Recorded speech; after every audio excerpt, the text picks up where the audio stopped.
Hello, everyone, and welcome to another edition of Mormon Stories Podcast. I'm your host, John DeLynn. It's November 12th, 2024, and I'm so super excited for today's interview. Today, we are interviewing the creators, the screenwriters for the brand new, I'll say hit movie. I don't know if it's a hit, but for me, it's a hit.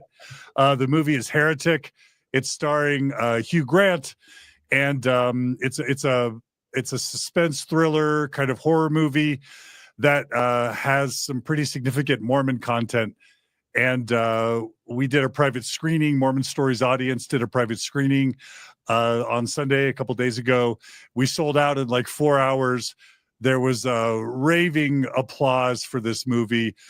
Mormons are stoked about it, at least the Mormons that I hang out with. And I was happy that A24 Studios reached out to me to invite me to a screening, which I couldn't attend. But then in a follow-up, I was able to get the two main screenwriters for the movie to come on Mormon Stories. And so that's what today's interview is. So Scott and Brian, welcome to Mormon Stories Podcast. Oh, thanks for having us. Thank you for having us. Great to be here. Let me just go ahead and read a bio really quick. Scott Beck and Bryan Woods are the screenwriters behind Heretic and are best known for co-writing A Quiet Place. That's 2018. Love that movie as well. Both filmmakers have built their careers as a writing-directing duo, often collaborating on genre projects. They grew up in Bettendorf, Iowa, and began making films together during high school. Their notable works include writing and directing Haunt and 65, and contributing to Stephen King's adaptation, The Boogeyman. Beck and Woods gained significant recognition with The Quiet Place commercial and critical hit that showcased their skill for creating tension-filled narratives with minimal dialogue. They continue to work on various film projects, frequently within the thriller and horror genres. Scott and Brian, what do you guys think about ChatGPT's description of your careers? Oh man, AI. I don't know if we want to start off talking about AI. It's a terrifying thing. Oh no, it's good. And David's behind the scenes. He says that you wrote, directed, and produced Heretic. So I don't want to minimize your role. Yeah, no, appreciate that. And thanks for having us on. We have so many Mormon friends and Mormon extended families that made us aware of Mormon Stories and what you do. So it's a pleasure to be here. Fun. Well, let's just jump right in. There's so many things we could talk about. So I'm gonna focus on the religious Mormon aspects because we only have 55 minutes with you guys. Is that okay? Yeah, of course. Yeah. Okay. So first question is, one, whether either of you were raised with religion, if you want to talk about that. Yeah. And or did y'all have significant interactions with either Mormons growing up or people of high demand religions? Yeah, absolutely. The answer to both questions would be yes. And to dig a little deeper into that, so Brian and I, we've known each other since we were 11 years old. Every single Sunday, I was going to a Presbyterian church and, doing Sunday school, communion, did confirmation in the church. And it was a huge part of my childhood from the standpoint of it was the initial community, have so many friends that I made. My parents' friends are still very much like in my life in terms of the community that was kind of built around there. And as we got older, both Brian and I started kind of having a larger worldview of religion, meaning we both married into families of different religious backgrounds. When we moved to California, like our friendship circle expanded into people that were non-believers, that were Scientologists, that practice Islam, and on and on. And so I feel like our religious worldview really grew. And then about 12 years ago was really our main introduction into the Latter-day Saints, because we actually filmed one of our first professional movies in Salt Lake City. And through that process, our crew and then subsequently like our friendship circle expanded, knowing so many different Mormons and forming so many lifelong relationships with them. Which movie was that? It was a movie called Nightlight. It was a very tiny independent film that Lionsgate eventually released, and we loved our time in Utah so much. We were kind of like, wow, we should make every movie in Utah. We haven't been back since, sadly. but really enjoyed it and truly made lifelong bonds. I mean, I even myself, I ended up marrying into a Mormon family, which is seems outrageous to my brain, like my childhood brain, because until Nightlight, more the LDS Church was not something that we were super familiar with. Yeah, it's been a long journey. So Brian, I did read in the advanced copy that I believe you were married to someone who had an LDS background. So that obviously makes me dying to know. Mormons don't always like their dirty laundry being aired, and Mormon families are sort of notoriously fiercely loyal. So I have to ask if there's if you want to talk about any possible blowback, because I can't imagine there not be. Yeah, I haven't really felt it from the family. I think that they know what big hearts Scott and I have, and certainly the movie is airing dirty laundry. It's airing dirty laundry about Radiohead also, which we were honestly more nervous about getting in trouble for. But I don't know. The family, by and large, has been extremely supportive. I would say, though, like, you're tapping on something that we were very sensitive about, like, going into this, because whether it's speaking directly about people that are members of the church or any other religion, there was a sensitivity that we wanted to approach everything with, a degree of empathy, where it's like, on one hand, trying to make sure that we're looking and unpacking each, whether it's a faith or atheism, unpacking it in a very, technical, logical way, but also trying to approach everything with the acknowledgement that people come to their relationship with faith in their own personal ways. So there's a degree of like personal faith versus like the organization of what religion really is, and trying to attack and also bolster each of those. So we were very sensitive about how even like our Mormon friends would be feeling about it. And maybe if there is ill will, we haven't heard it yet, but I feel like the converse reaction is actually a lot of people like engaging with the movie on a thoughtful level. A lot. I mean, certainly a lot of the pushback that we've felt has felt almost derived from either people who haven't seen the film or there's a feeling from the kind of LDS church at large of, I don't know. I maybe it's too big of a statement to say that the church is maybe pushing people away from the film, but there is maybe a feeling. I'm curious from your point of view, what you feel like the culture and the church is suggesting about the movie, because we're not on the ground. Yeah. Mm-hmm. Utah. Well, I mean, I'll jump there then. The Mormon Church did release a statement. I'm sure y'all have seen it. I'll go ahead and read it just for those who don't know. Yeah. This is from the Deseret News, and it says, quote, this is Tad Walsh describing the church's statement. Yeah. It says, I think this is the church. So like many Hollywood productions, this is a work of fiction and is not based on actual events. That's a fascinating clarification. Church Doug Anderson said in statement provided to the Deseret News, quote, it portrays the graphically violent treatment of women, including people of faith, and those who provide volunteer service to their communities. Any narrative that promotes violence against women because of their faith or undermines the contributions of volunteers runs counter to the safety and well-being of our communities. Doug Anderson said that the church has nearly 80,000 missionaries serving around the world, and that it provides them with a thorough program of physical and emotional safety training. Quote, our commitment is to foster a culture of respect, empowerment, and safety for all individuals. Before I opine, let me give y'all a chance to respond to that statement. Well, I mean, that specific state, I mean, we did read, you're reminding me, we did read that Deseret News piece. It felt to us like a bad faith reading of the movie. It felt like it kind of ignored all the kind of empathy and love that we have for our characters. It ignored the church's position per that statement.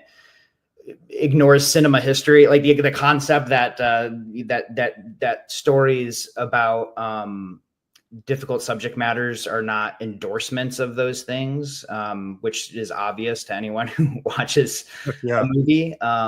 You obviously, like you watch Saving Private Ryan. That's not an endorsement of because there's violence in the film. It's not an endorsement of that violence.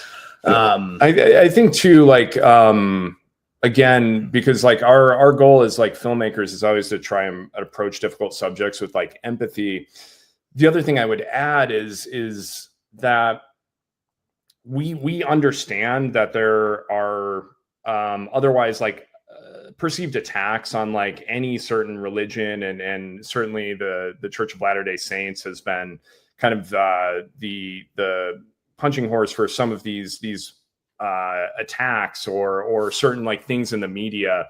But certainly like Heretic, for us, like Mormonism is certainly a window into the debate, but it's not like the end all be all standpoint on the different things that we're saying in the movie. The movie is certainly about all religions, but like one of the things that was really important to us, and that's why a bad faith reading in the Deseret News kind of is disappointing to hear, like, because one of the things we wanted to do is we felt like LDS people have been portrayed almost as caricatures and other art forms and media generally. And we wanted to kind of take that expectation and introduce you to two young missionaries who are admittedly a little naive and have not seen a lot of the world, but a little bit of the world. And we wanted to kind of misdirect you and introduce you to like, oh, is these, do we take them seriously? Are they smart? And then piece by piece, as the movie progresses, you realize how intelligent they are, how much depth is there in both characters, even in the character that maybe you expected the least to rise to the occasion, really rise to the occasion. And how cool they are. Like, we love these characters. These characters, people should watch this movie and go, I want to be those two people. Yeah, absolutely. Yeah, I can't help but notice a tiny bit of a similarity between Matt Stone and Trey Parker, childhood buddies, as I understand it.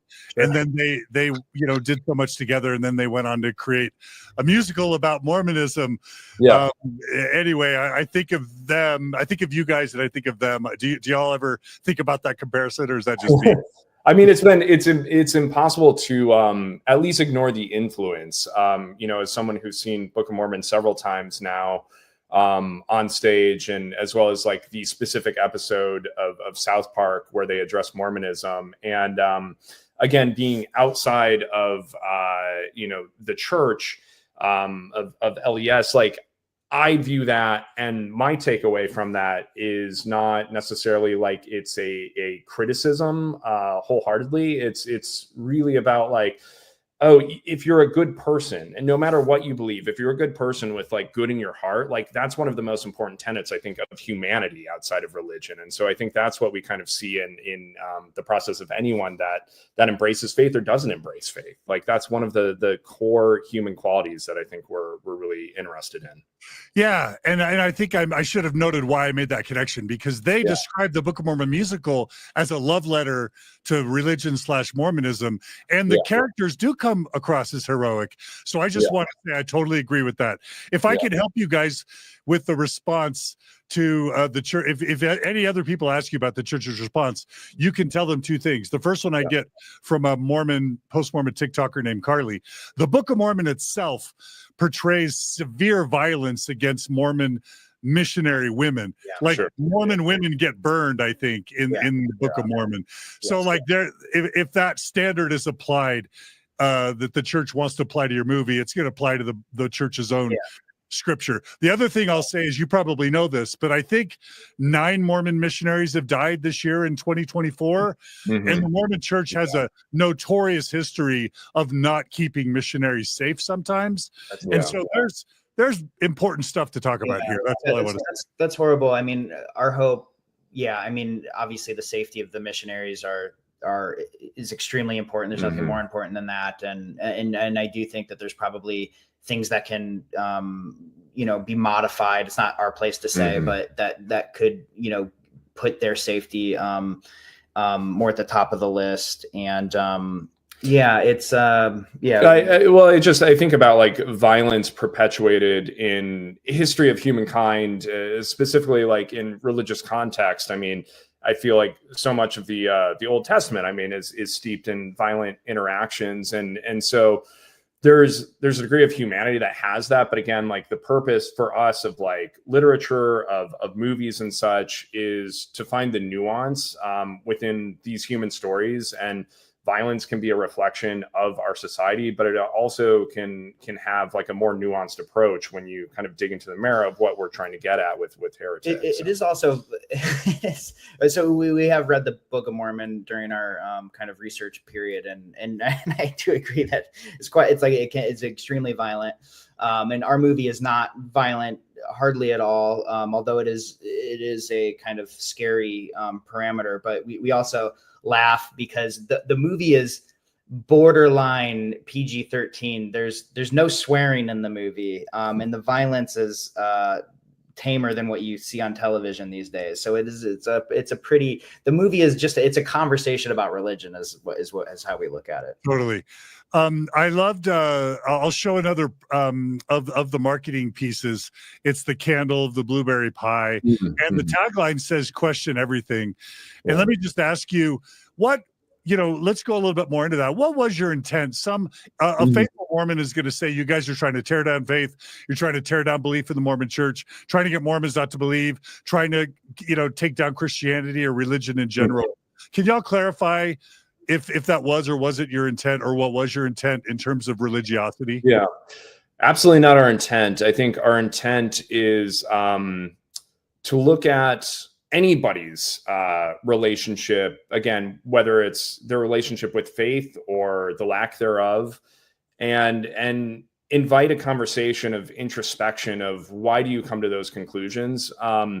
For us, the most dangerous ideology is steeped in certainty, where you feel like this is the only way to approach a certain way of life, or imposing beliefs on others that's prohibiting their right to live the way they want to live. I also think it's one of those things that historically people usually come to faith because it's what they're raised in, and there's a degree of just taking that for granted.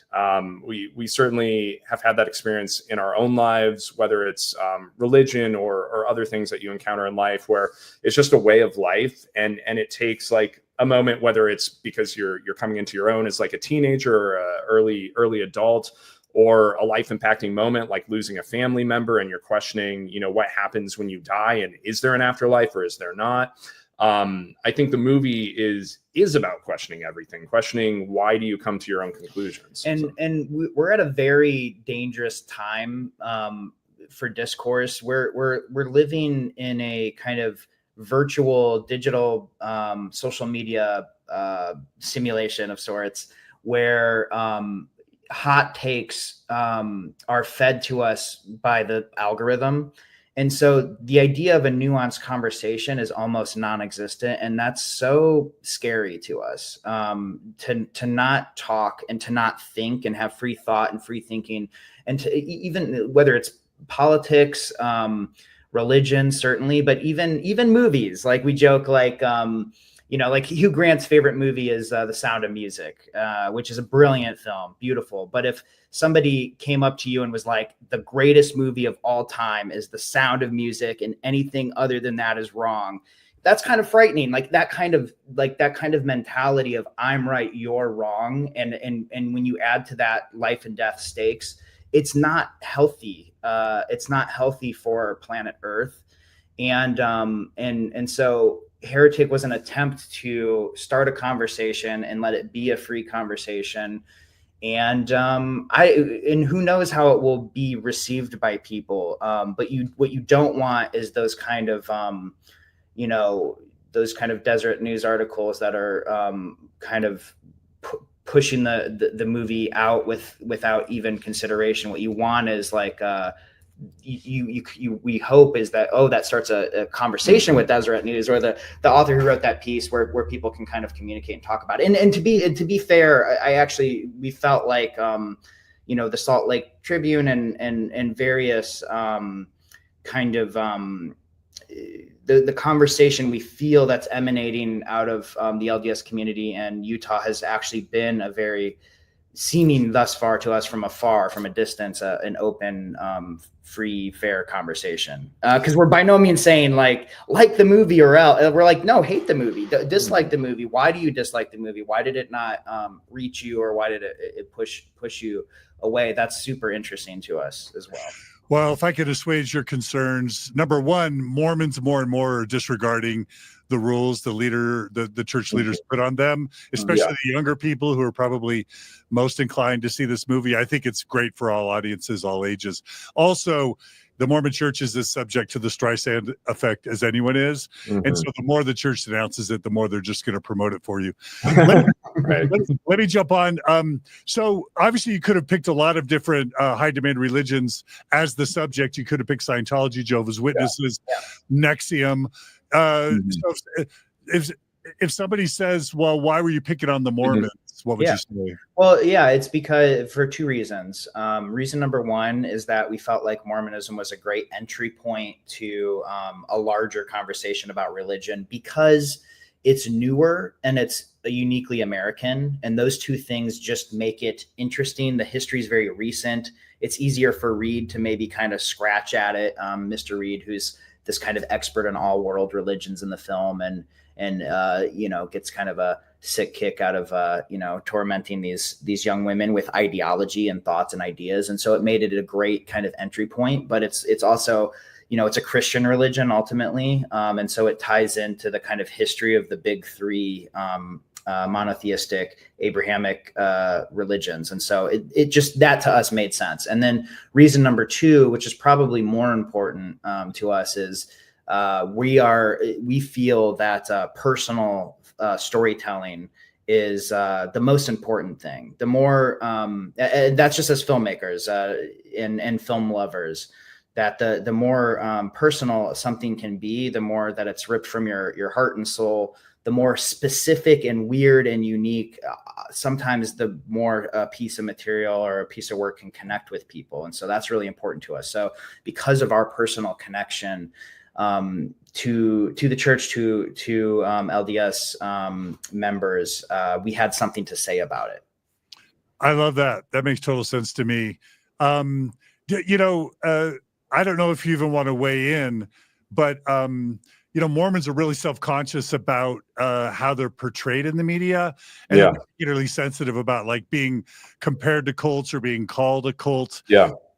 Do y'all even have opinions or thoughts on whether it meets that classification, or do you even not want to go there? I mean, I don't have an opinion on that. I think the observation that I would have is, at least in our experience with the church members that we know, is that there's a wide range of spectrums. I mean, much, John, is what you were saying before about younger members having their own point of views, especially when maybe church leaders are trying to impress their own belief systems on there. We've certainly seen wide ranging beliefs. I mean, the reaction to the LGBTQ community over the last 15 years, it feels like, has certainly shifted in the conversation, and we have members that, or we know members that are gay or lesbian, and that they are able to be fully accepted, and that they have found their own relationship to the church in their own way. And so when I think about a cult, though, I think about like a very what comes to mind is NXIVM, like Keith Raniere, and the degree of like trying to woo somebody in with something to change your life, and it's almost like a marketing scheme to a certain degree. I almost think like all cults and religions start from a place of love. That might not be true, but I think like broadly that's probably true. They start from a place of love. We're members of a cult. Our cult is the cult of A24. As film lovers, we love A24 movies, and we're like, we always go see their movies right away, and we buy their swag, and it's like, I'm not entirely sure that's a healthy relationship. But like cults start like something like Scientology, which is kind of, I feel like people consider to be a cult these days. Not everybody, and I want to be respectful. If you see it as a religion, I can understand how you can get there. But even that, started from a place of like this book about Dianetics, where it's about self-help and it's kind of like about helping yourself versus using drugs. And like, that's a very kind of noble pursuit. I think a lot of religions and cults are. So I don't know, where does Mormonism fall?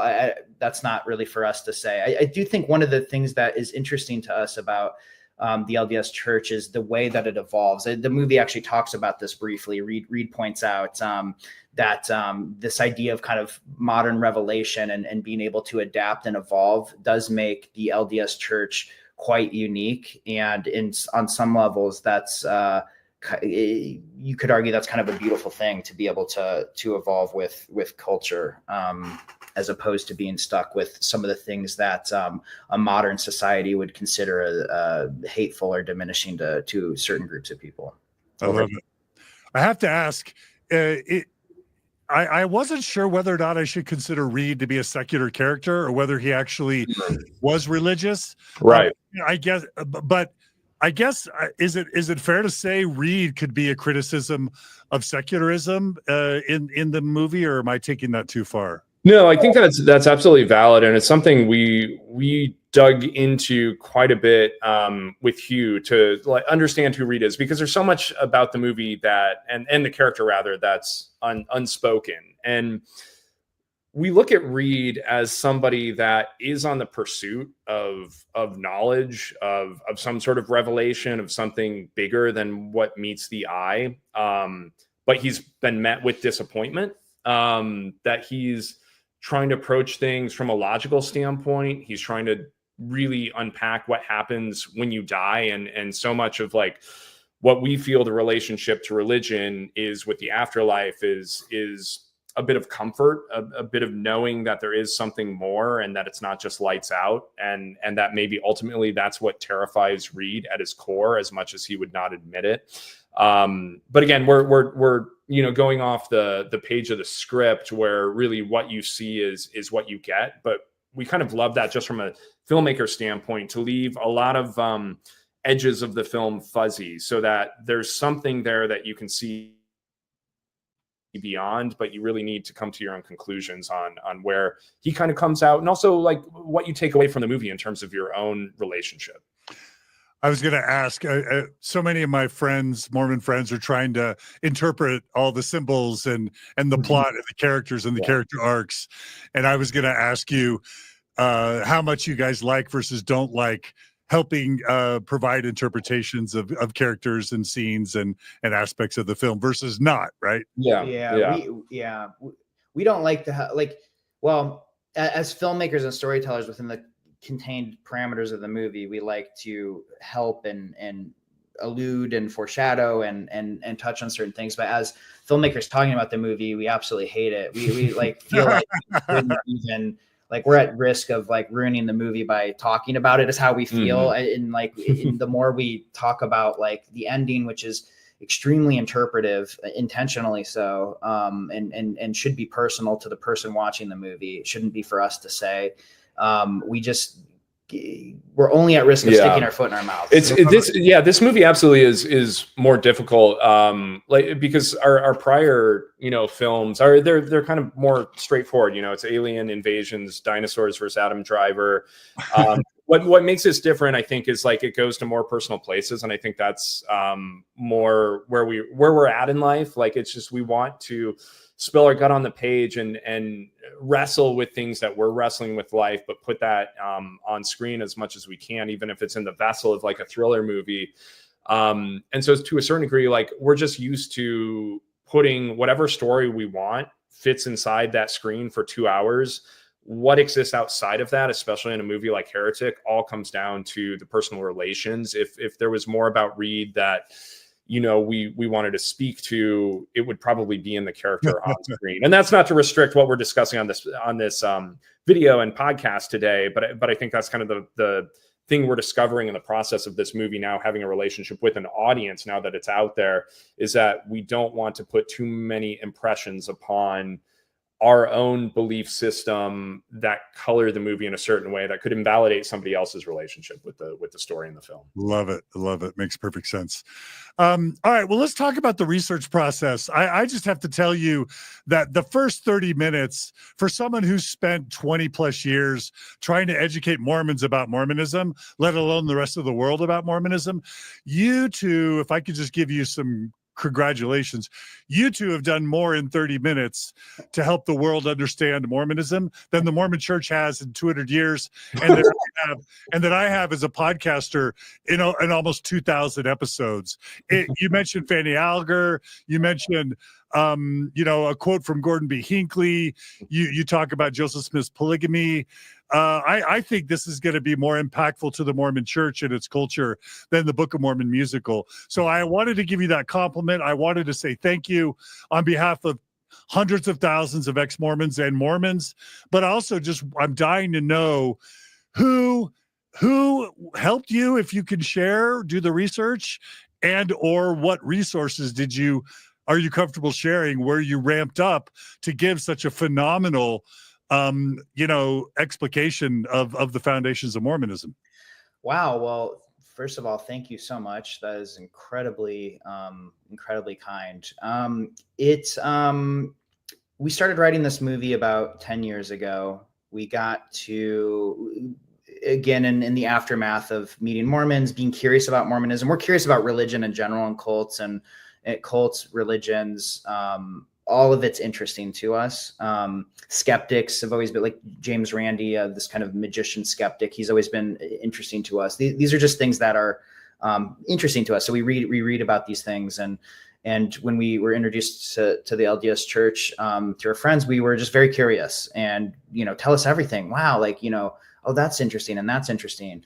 And so as we were writing this film, we kind of got to the point where Mr. Reed emerges about 15 pages in, and we're writing. We know we want to write this character that's an expert on all the world's religions and certainly an expert on the LDS Church. And we felt like we were completely out of our depth. We didn't know enough about any of it, and so we spent the following 10 years in a very fun way, not in a rigorous, we're up late at night studying in a library or something, but in a fun way, just reading books and reading information, listening to podcasts, absorbing information, talking to people, talking to friends, talking to family members to kind of flesh out this history of the church. And I think one of the biggest inspiration points was a series of meetings that we took with two female Mormon missionaries who I won't say their names just because they probably don't want to be, I have no idea, but they might not want to be associated with this movie whatsoever. Maybe they would, I don't know. But it was many years ago when we sat down with them, but and it was actually three because it was two missionaries and then one of them swapped out, I believe, and went somewhere else. And then a new partner came in, and they were wonderful, super smart, lovely human beings, and getting to study the church through them was really instrumental as well. And I don't know if I'm answering your question, but it was just a lot of reading books and filling our heads with as much information as possible. And the hard part wasn't the research. The hard part was having an entertaining, making a movie out of all this random trivia that is in our heads was the trick, but ultimately a fun experience. Love it. Okay. I have to give a shout out. I don't know if you guys know this. My friend Tyler Meesom, who's an ex-Mormon. Oh yeah. Yeah. We know Tyler. Yeah. He did An Honest Liar, which is the documentary about the amazing Randy. We're huge students of An Honest Liar. Tyler's work is on that documentary is incredible, and James Randi has always been an inspirational figure to us from the standpoint of deconstructing, for instance, Peter Popoff Ministries and seeing how religion had been perverted by his commercialization and predatory natures of taking advantage of people that were looking for something greater in life. And that kind of thing really bothers us, right? Like using people's good intentions, their belief and love for humanity and their pursuit of trying to be great people, for somebody to prey on that and use that to fill their pockets is disturbing to us. We don't like it. And so in many ways, Randy's a hero from that aspect. Yeah, that makes sense. Okay. So let's jump to a couple maybe more specific things, if that's okay. So accuracy. So I was stunned by how thoughtful, well-written, and accurate, your explication of Mormonism was. Have you gotten any feedback yet from Mormons or ex-Mormons about things that you may have not gotten quite right? Before I mention a couple, I just there's one that's driving us absolutely crazy because maybe it's on your list. There's one that keeps coming up. It drives us crazy because we talked to at least 10 people about it, and they all disagreed and agreed. And finally, we just had to go. We're just going with like what works for the story. You're talking about the Topher Grace thing? I'm talking about Topher Grace as Elder Kennedy, and at least 10 people were like, "Yeah, it fits if it was this person and that person, but it's conditional." And I'd have to go through emails to pull up that character. Do you know what we're talking about? The Elder? No. Well, I was going to mention Kennedy, but tell me what you're talking about first. Well, the notion. I think people are like, what does he do in the church? He doesn't have. I don't understand. He's too old to be a brother. He doesn't have a partner, but he's in the church and he's sweeping late at night. And what is his position? By far, the biggest pushback we've had from LDS community is like that. We don't understand how that character makes any sense. And all I can do is pull up email after email of like, if he was this age and he was in the church at this point and it's all these qualifiers, it allegedly makes sense to somebody approve this decision. But it's kind of, it makes us laugh because people are picking at it. I'm sure y'all know that when believers are defending something, they're going to just find any excuse they can to then delegitimize the film. Sure. What did you find? What else did we mess up? Oh no, the only thing is like he comes across as a missionary, but Mormon missionaries are always in two. So they're not a missionary. There would never be a missionary alone, basically. No. Yeah, He's not a missionary in our minds. He's again, I'd have to pull up our research. And I remember like one of the biggest debates was that we wanted him to be at the church to a certain degree. That was to service like the plot. That was one of those things that after enough like back and forth and hearing contradictory things, we need to service the plot. But we also were like, well, we need to give him a name tag because you want that visual reference. And that was one of the hot debated items that he might have worn the name tag like if this were 30 years ago in the church, but probably not nowadays. But if he's old school, then he could do it. It's like all these qualifiers. It's not everybody. It's a very specific person. It does not matter at all to people. No, that one doesn't. Who are cool and smart. You know what I mean? It's just dumb people who are not acting in good faith that would make that criticism. Okay. The other thing that was hilarious and totally something I doubt, I don't know. You know what? On the one hand, I would say that conversation at the beginning with the sister missionaries talking about porn and on the one hand, I would say never would ever happen in a gazillion years. On the other hand, who knows, right? But that's something Mormons are going to say is a conversation that would possibly never happen. I mean, yes, that's one of those things where for us, never say never. I mean, not having grown up LDS, but certainly growing up at the church that I did, the conversations that happen in the back of that church during sermon, like sometimes like enough to make your hair blow off. Like it's just like for us, that's where it comes down to the storytelling. And also, is there a way to project what Paxton's arc is going to be? Meaning that she sees divine confirmation in this rather silly story that she's talking about, watching this pornography, but also investigating like what's their relationship, what's their dynamic, how does Sister Barnes react to who Paxton is, and trying to get across the idea that missionaries are paired together in a way that they're not instantaneously best friends, but there's a disconnect there as well, and also speaking to the degree about about marketing and speaking at first about how these Magnum condoms are marketed, but how that comes around to the idea of missionaries themselves being certain degrees of salespeople. But Scott, I feel like you're justifying it in terms of like what we needed it to do. But I'm also just going to come out and say, we know these people, we wrote these characters would talk about that. They did talk about it. And the way they talked about it was true to who they are. Like, I absolutely think it's true. And I understand if some people watch the movie and go, well, we would have never talked about that on our mission. It's like, well, yeah, you wouldn't have, but these girls did, you know what I mean? Like they did, and that you're not them. Yeah. So I love it. I love it. Well, that was going to be my next question is, like, to the extent that you're comfortable, I know the movie speaks for itself, but a lot of the thought and the analysis was, you know, what to take from Paxton's arc, from Barnes's arc, and even from Reed's arc, and you know what to make of that. So, I mean, should we not even talk about their arc and what to make of it? Or should we just say, go see the movie and maybe end the interview early? I'm just kidding. Yeah, no. I mean, I think there's a bit that we can touch upon. I think the entry point maybe to that answer is that for Brian and I, like, there's a bit of us in every single character. There's a bit of us in Reed where I think the analytical aspect of how Reed is looking at the world's religions and how we come to our own conclusions, that's very much Brian and I. It's our fascination with religion.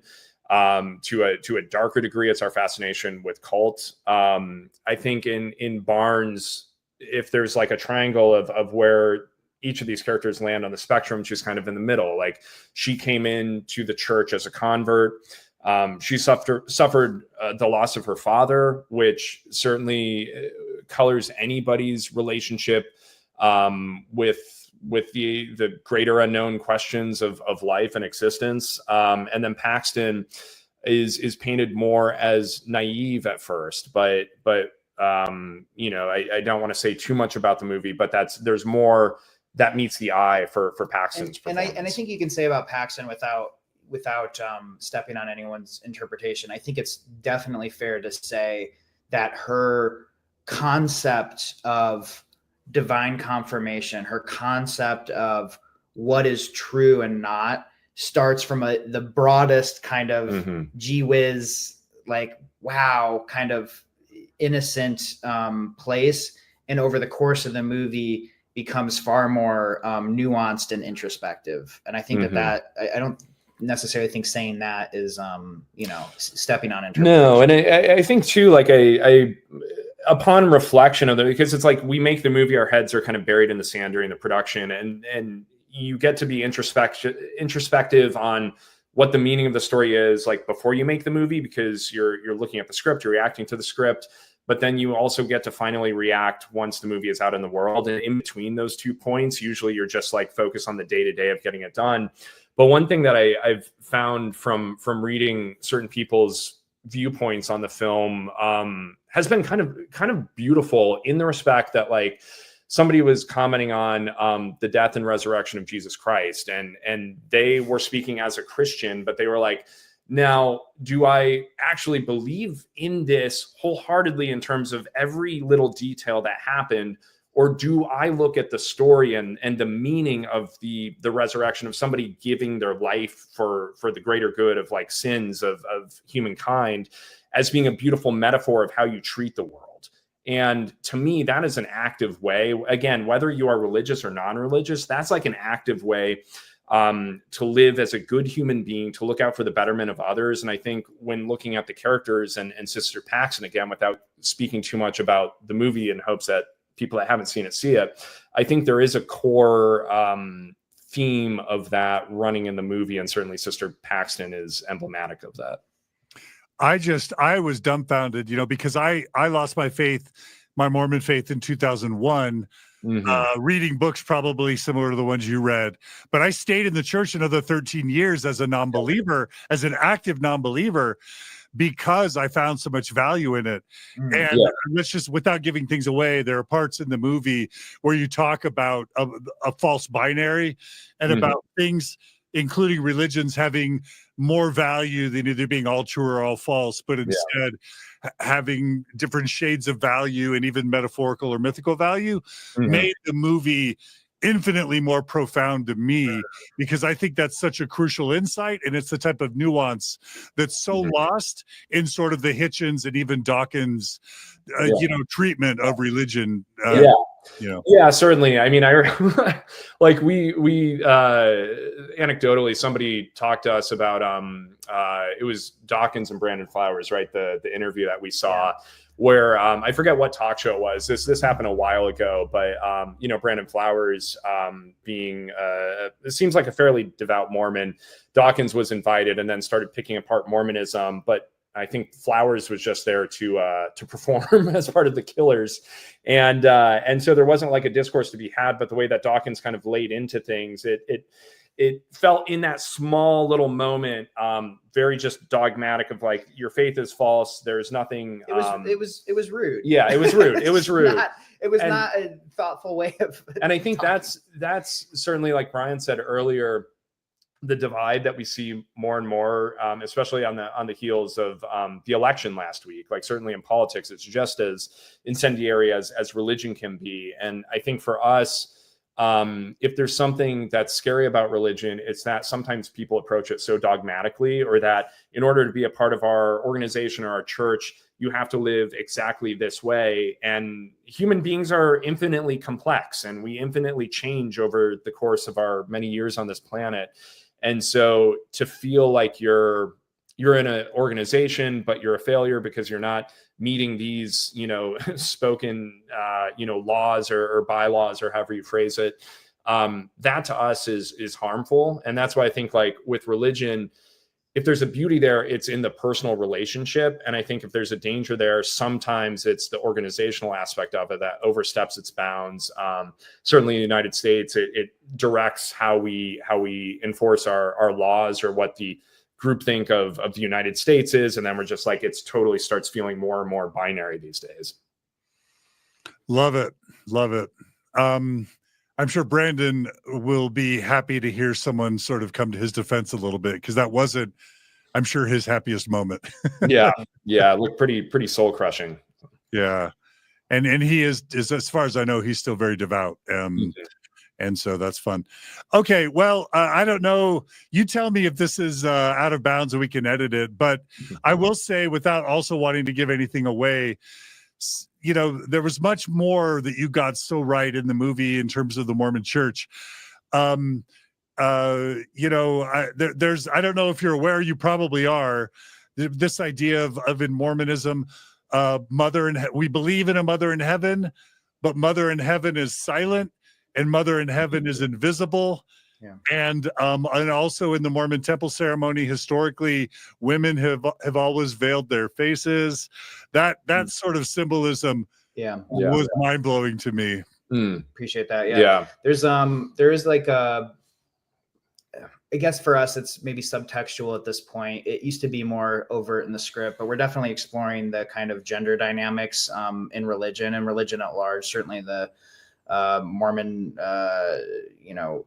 culture is a part of this, no question. But just going all the way back to the beginning of religion, the idea of a bunch of dudes in the desert kind of coming together to write these stories, and then it gets passed on from dude to dude to dude. And even like in Catholicism, like the idea that the Pope is always a man, and obviously in the LDS church, there's a lot of, we've sensed, and you can tell us if we're right or wrong, but we've sensed a lot of tension between the responsibilities between men and women in the church. This idea of like, you know what I'm saying? Like there's like a kind of patriarchal vibe, even as much as like, we've heard people talk about like the difference between what boys do during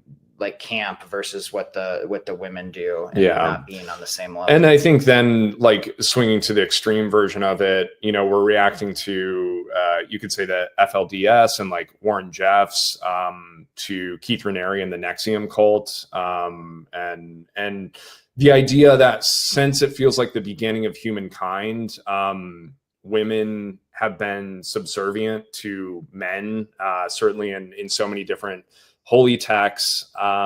So that's, yeah, again, it's like very latent in the movie, but it's also a thing that's part of the cultural conversation right now. So we didn't feel the need personally to get into it. Like, again, I want to say there was more dialogue about this kind of feeling in the air, but it didn't need to be said. It's like we're tired, like we're kind of tired of, as a culture, of hearing it. Like, we get it. Like it's like it's time for stuff to change, and it has been, moving in the right direction. But it was loved it so much. My understanding of the press materials is that both of the main actresses were raised Mormon, and so talk whatever you want to about that casting process, and if there's anything you're able to share about what it's like having Mormons / ex-Mormons play sister missionaries in a movie. Yeah. I mean, the casting process was one where we went in blind, meaning we were just looking for the best actors, period. And Chloe and Sophie, who played Paxton Barnes, they kept coming to the top of our list, and we kept bringing them back for callbacks. There was something so authentic about them. And then when we finally paired them up for like the quote unquote chemistry read, where you see them, audition together, they nailed this, this embodiment of what a sister missionary is like, being somewhat, like for them, it was like being somewhat withheld. They were somewhat uncomfortable, but doing their best on this shared mission that they have. And then only then did we discover like their Mormon background throughout the process. Anyone who listens to your show would have heard what we heard when Chloe was auditioning, which is like that classic, just kind of, I don't even know what to call it, like missionary accent, Utah accent. Like, I don't even know how to characterize it, but this pattern, this way of speaking, when she auditioned, we instantly recognized the truth in it. We were like, oh my gosh, like Carmen Cuba, our amazing casting director, we're like, can you find 12 more of these? Like she's doing something, and we couldn't quite put our finger on it. We just knew it. Like, we heard it. She's doing it right. And then it was a discovery for us finding out that she was raised in a Mormon family. And then it all made sense. We're like, oh, of course. Like, she knows, like, it's not like an accident. Like, she knows how to channel that. And it's one of those really, really amazing things, though, the confluence of going through the casting session and discovering that they had this Mormon relationship, was that when you're on set, you can pressure test everything. And they had the ability to challenge. I remember like Chloe taking a picture before she went on set with a bunch of her sister missionary friends, and she was able to have like a direct line to like check on things, or if there's few moments of them improving, but there's one scene where at the beginning of the film where they're going up the stairs, and Chloe makes a mention about like, for every flight of stairs we go, like, our husband gets 10 times hotter, and we've had so many like active LDS members like comment on the reality of like that being like a joking thing that you say. There was another moment later in the film when things get a little scarier, that Sister Barnes needs to leave the room and separate herself from Sister Paxton. And this ended up being cut from the film for time's sake, but Sister Paxton mentions about like sight and sound, the idea that when you're on a mission, you should not separate yourself from your other missionary. And so little like truths like that started surfacing throughout the course of making this movie because of their relationship to the church. Love it. Yeah, no, absolutely. Mormon missionary men believe and tell each other that the more they baptize, the hotter their wives, their wives will be. That's a thing. Yeah. That'll be in the sequel, I guess. So. I was going to ask that. Will there be a sequel? And do you plan on doing other movies that touch on religion? Any plans? Yeah. Well, ironically, as the creators of A Quiet Place, we're actually not sequel guys. We love kind of like original, like we love trying to like try new stuff. We have a couple ideas for a spiritual sequel to Heretic that unpacks another kind of conversational topic. And I think we're very interested in religion, obviously, and and skepticism. So I wouldn't be surprised if those themes and ideas show up in our next work. Yeah, I think like for us, it's always tackling like what are we wrestling with personally, and it's been more Trojan horse in the prior films. A Quiet Place was very much steeped on the idea of broken communication within a family, which I think everybody can relate to. 65 to a certain degree, this is so deep tissue, so maybe it feels silly to even talk about, but the idea of Adam Driver's character being away from his family for so long, like that's what it's like to be on a film set. Like you're gone from your family sometimes upwards of 6 months, and you start wrestling with the idea of why am I doing this? Like is the creativity or the idea of trying to get a message out to people through the embodiment of a film really worth separating yourself from like your own personal life? And Heretic, obviously, we're wearing on our sleeve some of the greatest questions that we'll never have answers to about what happens when you die, and the pursuit of relationships with the great unknown. So I think those are things we're going to be scratching at till we die. So as long as we can make movies, I think there'll be undercurrents. I will say, unfortunately, we do have a great idea for a prequel and a great idea for a sequel. True. Heretic. Yeah. So you never know. I don't want to like say it won't happen, because we do have a good idea. Yeah. Too. I will say like the one benefit of making this movie is like a studio like A24 has been really exciting on a movie like this, because when we had the script, it was like, we take it to a studio, and there were a few studios that were really interested, some big places, but they were interested in more the thriller aspect of it, like the cat and mouse, and they wanted to strip out the religious discourse. And a place like A24 was unafraid to touch that. And so it's been exciting, to say the least, that this movie was able to get made the way it was made. And now we get to hear what audiences think. Again, even if they disagree in a very emotional way about the tenets of what this movie is saying, like to us, that's exciting, because it's invoking something personal, and this movie was made from something personal from us. So it's been incredibly exciting to get that out into the world. Well, again, I'm going to say, from someone who's dedicated his life to helping Mormons, I think this movie is probably going to have a bigger impact on my people than the Book of Mormon musical, and I don't think I could give higher praise. Oh, so wow. On behalf of Mormons everywhere, Mormons and ex-Mormons, again, I want to tell my audience, freaking see this movie, buy this movie, share this movie, bring your friends to this movie. Let's make this movie an Oscar winner of multiple Oscars, but also Scott and Brian, I really want to give you both a heartfelt thanks for creating the movie we've been needing and wanting for so long. Oh, that's incredible, John. Thank you. Very moving to hear that. Thank you so much for that. Yeah. Wow. Really quick, any blowback from the church, legal blowback you could talk about, criticisms, could even contact with church headquarters or No, I mean, I think like when the trailer came out, through like our company, we started getting, concerned Mormon parents whose kids are on missions. Nothing legal so far. Maybe that's because the lawsuits are pending and we'll hear from the attorneys soon. But I have to say, not surprisingly, but because we knew like maybe this will touch a nerve. We don't know how it's going to impact our personal relationships with people still in the church or not. It has been really exciting to actually feel like people engaging with the movie. And I think if somebody is having an issue with it and they haven't seen it, we do ask, take the chance and watch it. And again, maybe you'll still have an issue when you see it, but hopefully it paints a more nuanced picture, which again is kind of the heart of what we're getting at, is that things aren't black and white. Like we live in gray in every human being, whether it's your political beliefs or your religious experiences. Brilliant. I love it. Okay, last question. This Gordon B. Hinckley quote, this is a nerdy question. Mm-hmm. The Gordon B. Hinckley quote of the church being either all true or all false. Yeah. There's a couple possible citations for that. There's a general conference talk he gave, and then there's a PBS documentary where he said a similar statement. Do y'all know which one you got the quote from? I don't remember. I remember our research. I can see our document right now in my head, and I can see those. In my memory, I see 3 quotes, Gordon B. Hinckley quotes. Maybe it was just 2. Okay. I remember picking the one that we felt that was best for the scene. I can't cite the reference off the top of my head. What I can say is, if I'm not mistaken, isn't Sophie a distant relative? So yeah, I believe, if don't quote me on this, but I think Gordon B. Hinckley might be her great uncles. But she is like blood related to Gordon B. Hinckley. That's so awesome. That's a fun piece of trivia. Anything else we could do for you to help support this movie? Anything we can do?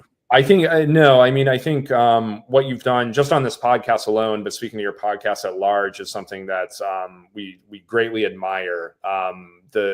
Again, being two kids from Iowa that grew up in predominantly a Christian region, where if you bring up religion, it felt taboo. It felt like people could get hurt feelings based on that. You could sever certain relationships. Having an open conversation about religion and faith and disconnecting from faith is an incredibly important thing. So just and Scott and I have been talking about how so we've traveled with the movie a little bit. We had an amazing premiere in Toronto, and played in front of 2,000 people, and then we did 1,000 people at the Chinese Theater in Los Angeles, which was a childhood dream come true, playing the movie there, and we did Chicago and on. And we were kind of talking about like, wow, like the movie's out into the world. It's finally over. It's done. Like no more screenings. Like that's kind of it. And that will be that. And then upon having that conversation, we're like, well, no, like we're actually, the one thing we are missing is a screening in Utah. Like we would love to, I'm not putting this on your shoulders, by the way, but I was just thinking, I was musing as you were asking us what's the one last thing. And it would be so fun to go to Utah, to Salt Lake City or Provo or wherever, and show the movie and have a conversation about it. And again, I'm not saying that that's your responsibility, but if you ever wanted to be a part of something like that, how fun and how interesting would that be? Brethren, I sold out my screening in 3 hours. If y'all want to do a screening, we are absolutely here for it. Have your people reach out to me and we'll make it happen. Well, let's do that, because it's really it feels like the way to put a bow on the experience of making this film would be us being there in Utah and sharing it with people, talking about it. Beautiful. Well, the movie is Heretic. It's in theaters now. It's going to go, I'm assuming it's going to go to streaming at some point. Yeah, I think it'll be on streaming. I'm guessing with the release window, like it could be as soon as like December, like January at this point. So okay, but right now it's in theaters, and we hope it stays in theaters for as long, because I can't imagine this is a theater worthy movie. Yeah, it's all about the audience ride. It's all about laughing with 100 strangers and being frightened with them, and then talking about it as you spill into the lobby. Well, let's get you into a room full of Mormons and ex-Mormons to watch the movie. I think you'll love that experience. That'd be great. Yeah, we got to do that. All right. Well, Scott, Beck, and Bryan Woods, the movie is Heretic. Question everything, including secularism. Thank you both for coming on Mormon Stories and for the gift of your movie to the world and to our people. Thank you. Oh, thank you, John. Appreciate it. All right. And thanks, everyone, for joining us today on Mormon Stories. We couldn't do this without your support. Go to mormonstories.org if you want to become a supporter, if you want to keep this program alive. And please check out Heretic. And thank you to A24 Studios for giving us this important movie. Be good to each other. Be kind to each other. And we'll see you all again soon on another episode of Mormon Stories Podcast. Take care, everybody.